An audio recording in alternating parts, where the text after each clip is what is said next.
You ask Tiger to solve.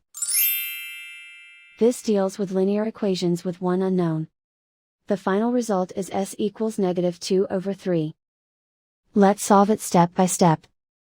Simplify the expression. Simplify the arithmetic.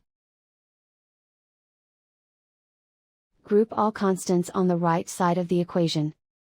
Subtract 2 from both sides.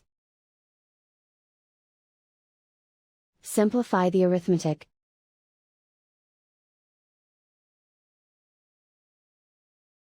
Isolate the s. Divide both sides by 3.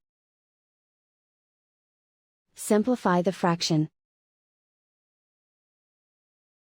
And so the final result is s equals -2/3.